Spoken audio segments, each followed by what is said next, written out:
6장 1절부터 13절까지 말씀 함께 교독하겠습니다. 제가 가진 성경 신약 성경 84페이지 마가복음 16장 1절부터 13절까지의 말씀입니다. 마가복음 16장 1절부터 13절까지의 말씀, 제가 한 절 여러분이 한 절 교독하시고 마지막 절 함께 읽겠습니다. 안식일이 지남에 막달라 마리아와 야고보의 어머니 마리아와 또 살로메가 가서 예수께 바르기 위하여 향품을 사다 두었다가 안식 후 첫날 매우 일찍이 해돋을 때에 그 무덤으로 가며 서로 말하되 누가 우리를 위하여 무덤 문에서 돌을 굴려 주리오 하더니 눈을 들어본즉 벌써 돌이 굴려져 있는데 그 돌이 심히 크더라. 무덤에 들어가서 흰 옷을 입은 한 청년이 우편에 앉은 것을 보고 놀라매 그들 놀라지 말라. 너희가 십자가에 못 박히신 나사렛 예수를 찾는구나.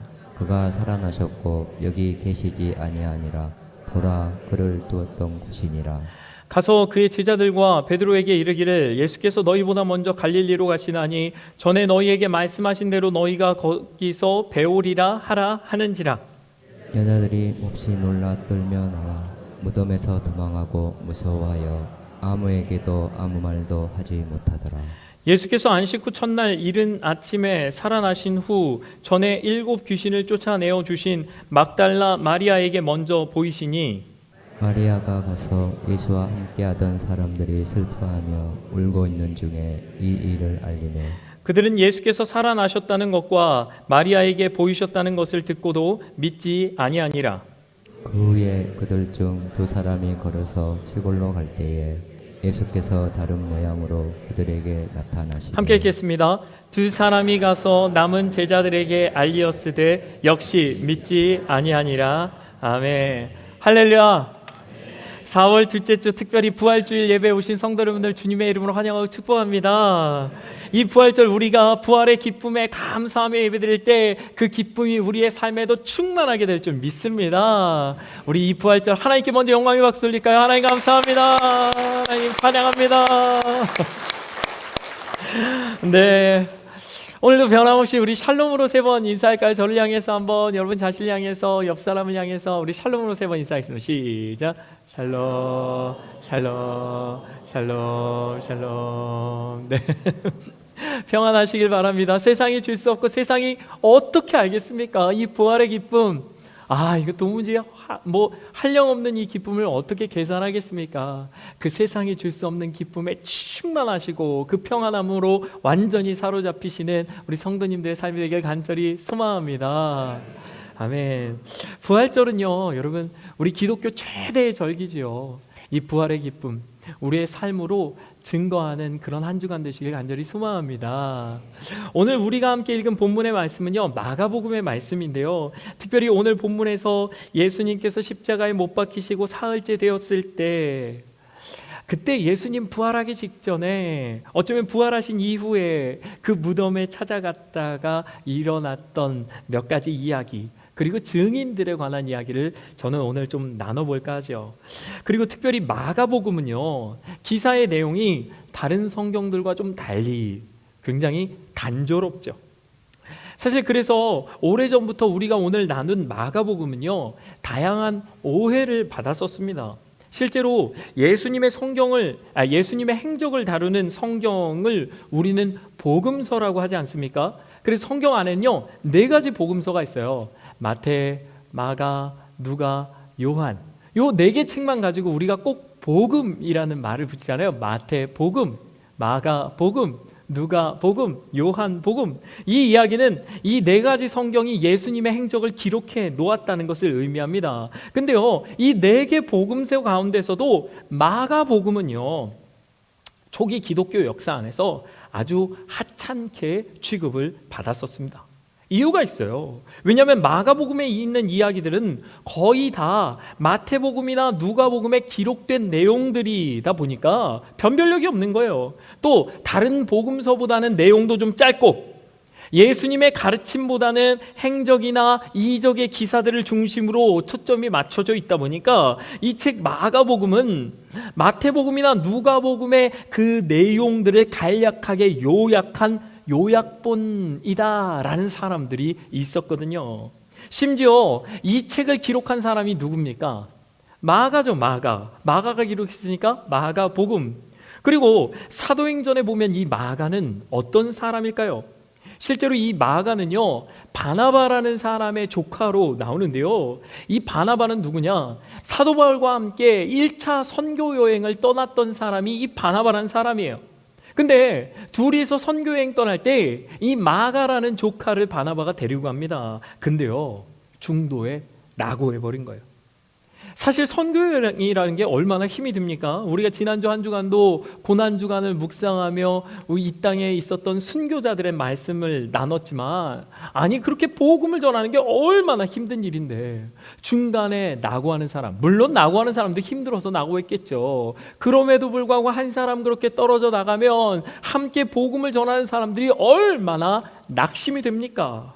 그러니까 남겨진 사람들에게 큰 아픔이 되잖아요. 어쩌면 이건 배신이에요. 그래서 실제로 1차 선교 여행을 마치고 나서 사도 바울이요 다시 2차 선교 여행을 준비하는데, 그때 바나바가 이 바울에게 또 한 번 이야기합니다. 우리 마가를 한 번 더 데려가자. 그에게 한 번 더 기회를 주자. 그러니까 사도 바울이 아주 단호하게 거절하는 거예요. 사도 바울이 아주 단호박입니다. 그래서 단호하게 거절하는데, 왜냐하면 지난번에 그렇게 선교 여행에 낙오한 사람, 우리를 좀 낙심케 한 사람 허락할 수 없다는 거예요. 이 일로 사도 바울과 바나바가요 크게 다투었다고 성경에 나옵니다. 결국 갈라져서 사도 바울은 바나바가 아닌 실라라는 사람과 2차 선교 여행을 떠나죠.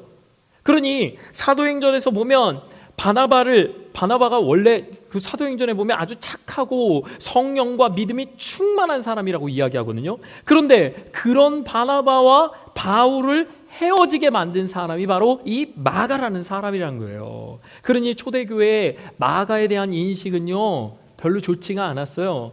때문에 그의 복음서도 고작 마태복음과 누가복음을 베낀 것에 지나지 않다라는 평가를 받은 겁니다. 그러나 여러분, 지금에 와서요, 이 마가복음에 관한 인식은요 완전히 뒤집어졌어요.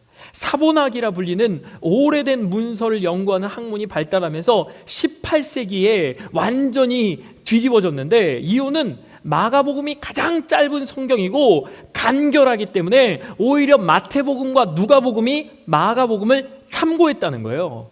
실제로 그런 증거가 여러 곳에서 발견되었습니다. 심지어 마가 때문에 사도 바울과 바나바가 갈라지게 된 건 분명하지만 나중에 골로새 교회에 보내는 바울의 편지가 있거든요.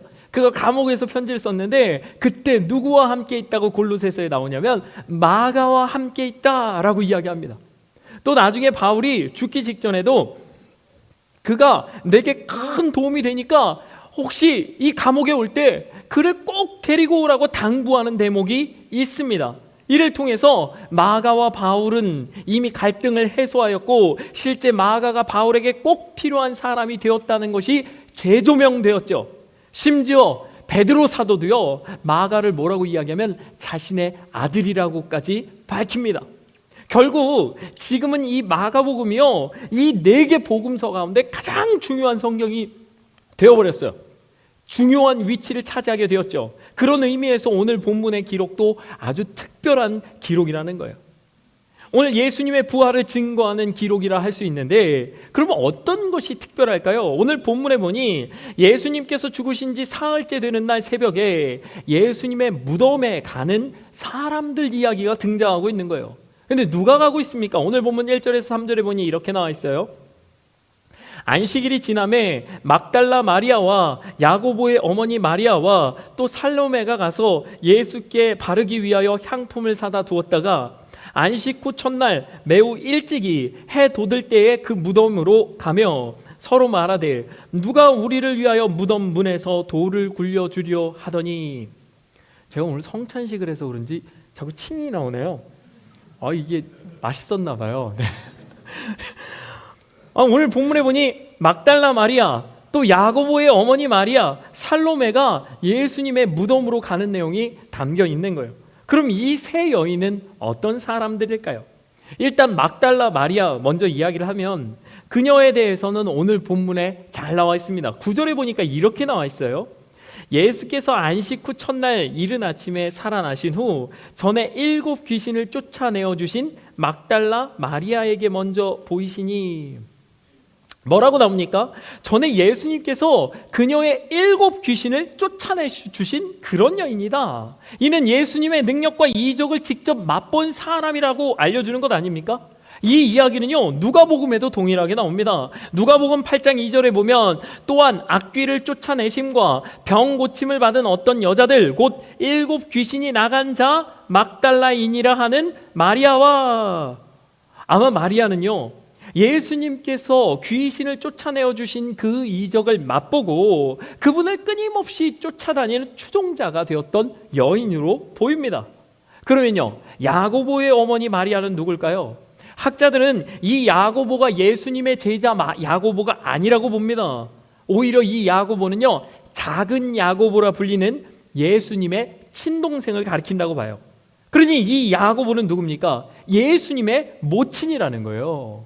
예수님을 낳은 분. 왜냐하면 이후에 나오는 살로메라는 여인이 실제 예수님의 제자였던 야고보와 요한의 어머니였거든요. 그렇다면 오늘 본문에 나오는 3명의 여인은, 한 사람은 예수님의 놀라운 이적을 맛본 하나님의 그 능력을 경험한 여인이네요. 다른 한 여인은 예수님의 친어머니입니다. 다른 한 사람은 예수님의 좌우에 앉겠다던 그 제자들의 어머니이니, 이 3 사람은 아주 예수님과 친밀한 관계를 맺고 있는 여인들임에 분명하죠. 그런데 마가는요, 이 3 여인이 예수님이 돌아가신 후에 그분의 장례, 향품을 바르기 위하여 가장 먼저 달려왔다고 전하고 있는 거예요. 근데 그들이 예수님의 무덤에 와서 본 것이 무엇입니까? 와보니까 무덤에 돌이 굴려져 있는 거예요. 또한 무덤에 들어가니 흰 옷을 입은 한 청년이 있습니다. 얼마나 놀라운 장면입니까? 심지어 그 청년이 뭐라고 이야기합니까? 이렇게 이야기하죠. 6절 7절에 보면 청년이 이르되 놀라지 말라, 너희가 십자가에 못 박히신 나사렛 예수를 찾는구나. 그가 살아나셨고, 할렐루야, 살아나셨대요. 여기 계시지 아니하니라. 보라, 그를 두었던 곳이니라. 가서 그의 제자들과 베드로에게 이르기를 예수께서 너희보다 먼저 갈릴리로 가시나니 전에 너희에게 말씀하신 대로 너희가 거기서 배우리라 하라 하는지라. 그 청년이 이야기하는 거, 놀라지 말라. 놀랐으니까요. 놀라지 말래요. 너희가 십자가에 못 박힌 나사렛 예수를 찾느냐? 그는 살아나셨다. 여기 계시지 않는다. 그가 너희보다 먼저 갈릴리로 갈 거니까 그곳에서 다시 만날 수 있을 것이다. 이 얼마나 놀라운 이야기입니까? 깜짝 놀랄 만한 이야기. 또 이건 정말 기쁜 이야기 아닙니까? 어쩌면 꿈에 바라지 않는 그런 이야기였겠죠. 그러나 이 3 여인은요, 기쁨보다는 충격이 더 먼저였습니다. 왜냐하면 지금 이야기하는 건요, 상상치 못했던 일이거든요. 실제로 이 여인들은 성경 안에서도 예수님이 십자가에 못 박힐 때 그 현장에서 그 모든 과정을 다 지켜본, 예수님이 매를 맞을 때도, 예수님이 그 십자가에 못 박힐 때도, 그 십자가에 세워질 때도 그걸 다 목격한 사람들이었어요. 이는 도저히 살아날 수 없는 죽음이라는 걸 그들도 확신했다는 거죠. 오늘 본문 3절에도 나오지만 그들이 무덤에 올 때도 혹시나 하는 일말의 기대감을 갖고 왔습니까? 혹시 예수님 살아있는 거 아니야? 예수님 살아나시는 거 아니야? 이런 마음으로 왔습니까? 아니요. 그들은요, 뭘 걱정하면서 왔냐면, 우리를 위해 돌을 누가 굴려주지? 돌을 굴리는 걸 걱정하면서 왔어요. 그런데 살아나셨다니 말도 안 되는 일이죠. 그러니 오늘 본문 8절에 이 여인들이 어떻게 합니까? 본문에 보니까 여자들이 몹시 놀라 떨며 나와 무덤에서 도망하고 무서워하여 아무에게 아무 말도 하지 못하더라.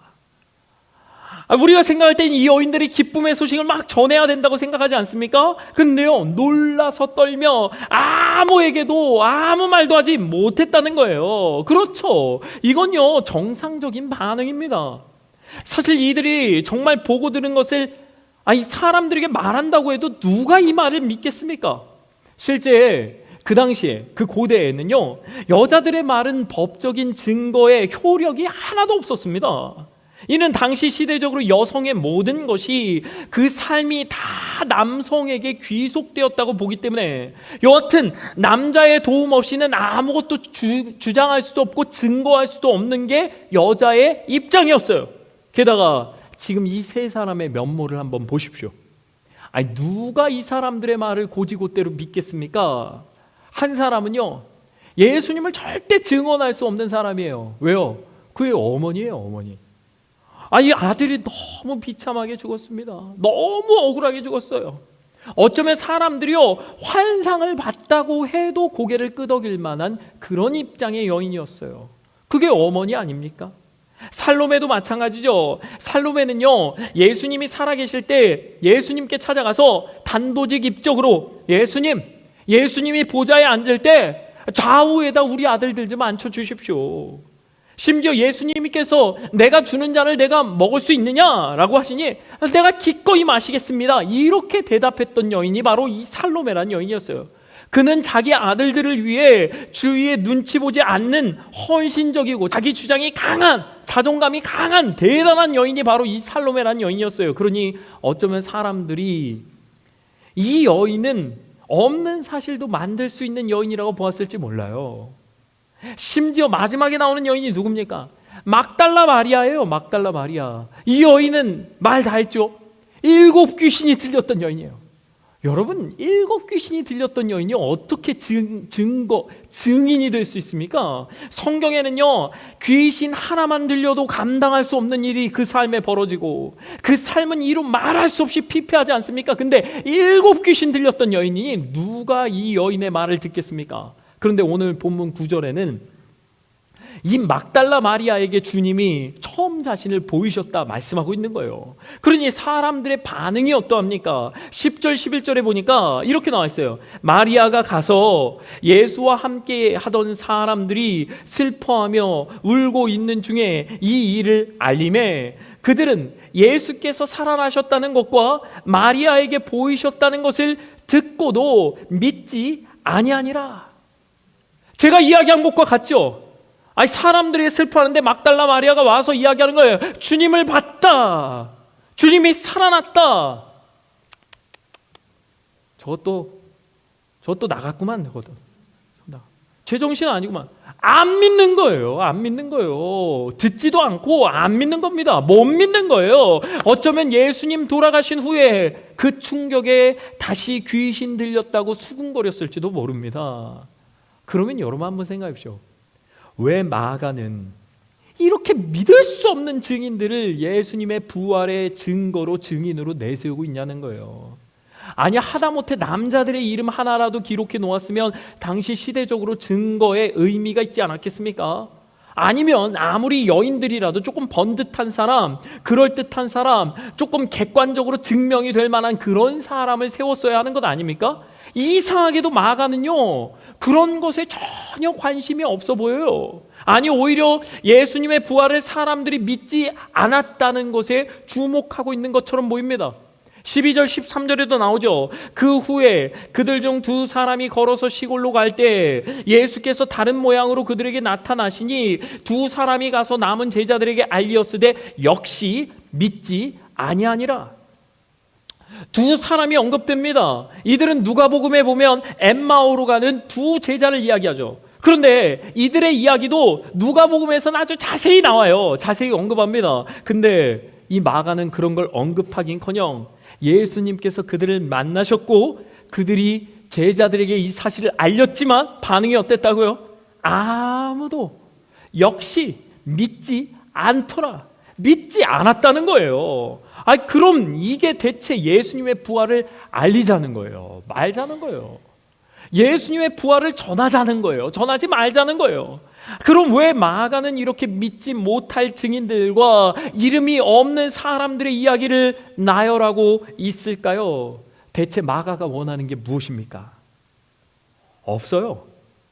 마가는 어떤 것을 원하는 게 아닙니다. 그저 마가는 사실을 알려주고 있는 거예요. 그렇죠. 만약에 이 복음을 누군가에게 전해야 하고 예수님의 부활을 설득할 목적을 가지고 이 책을 썼다면 그럴듯한 증거, 또 사회에서 통용될 만한 증인들을, 어쩌면 제자들의 이야기에 더욱 주목하며 사회적 지위가 있는 이들을 증인으로 내세웠겠죠. 그러나 마가는 그렇게 하지 않았다는 거예요. 이유는 간단합니다. 사실 그대로를 전하고 싶었기 때문에. 진짜 증인, 누군가에 의해서 조작되지 않고 그대로 받아들일 만한 그 사건 그대로를 전하고 있는 거예요. 그리고 예수님은 오히려 그런 이들, 어쩌면 예수님의 부활을 증거할 만한 자격이 없는 자들을 찾아오셨다라고 말하고 있는지도 모릅니다. 그래서 초대교회 역사에서는 마가복음을 무시했죠. 별 신압자는 증인들로 예수님의 부활을 증거한다고 어느 누가 증인을 귀신 들린 사람을 세웁니까? 어떤 교부는 마가복음은 읽을 가치조차 없다고 이야기했었어요. 그러나 보십시오, 오히려 그렇기에 마가복음은 지금 더욱 인정받는 거예요.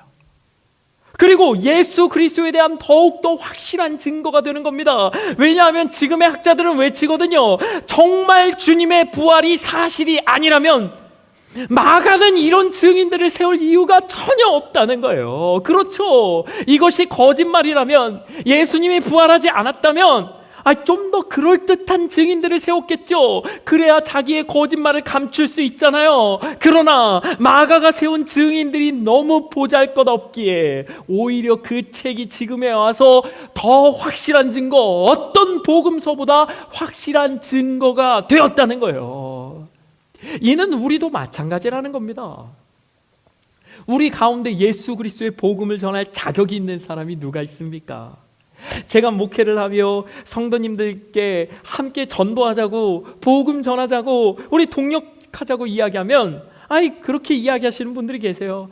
목사님, 제가 참 부족했어요. 저는 믿음이 참 약했어요. 저는 상황과 여건이 별로 좋지 않아서요. 때로는 저는 덕이 안 돼요 라고 이야기하는 분들도 계세요. 그렇죠. 저도 그 말 이해합니다. 왜 그렇게 말씀하시는지 저도 잘 압니다. 뭔가 조금 번듯하게 무언가를 이루고 당당하게 복음을 전하고 싶을 수 있겠죠. 그러나 오늘 보면 성경이 이야기하는 거예요. 증인의 자격은 그런 게 아니라는 거예요. 증인은 어떤 자격을 갖춰야 증인입니까? 아무리 부족해도요, 아무리 연약해도요, 오히려 그렇기에 내가 진짜 예수님을 만났다면 그 사실을 전하는 것만으로도 우리는 증인이 된다는 거예요. 만약에 우리가 무언가를 갖춰야만 증인의 자격을 갖춘다면 저와 같은 사람도 일평생 하나님의 말씀 복음 전하면 안 되겠죠. 제가 얼마나 부족한 사람인데요. 그러나 오늘 본문이 전하는 겁니다. 누구라도, 어떤 사람이라도, 심지어 귀신 들렸던 사람조차도 내가 예수 그리스도를 나의 구주로 믿고 그분이 나를 위해 십자가에 못 박혀 죽으셨다는 것과 부활하신 걸 저는 믿습니다 고백한다면 나의 증인이 될 수 있다라고 성경이 말씀하고 있는 거예요. 왜요? 예수님을 증거할 수 있는 자격은 오직 믿음만으로 가능하기 때문이죠. 그리고 믿음이 없다면 그렇게 증거할 이유가 없는 겁니다. 그래서 마가복음을 쓴 마가는요, 이 책 마가복음의 첫 장인 첫 절 1장 1절에 이렇게 이 책을 시작합니다. 하나님의 아들 예수 그리스도의 복음의 시작이라.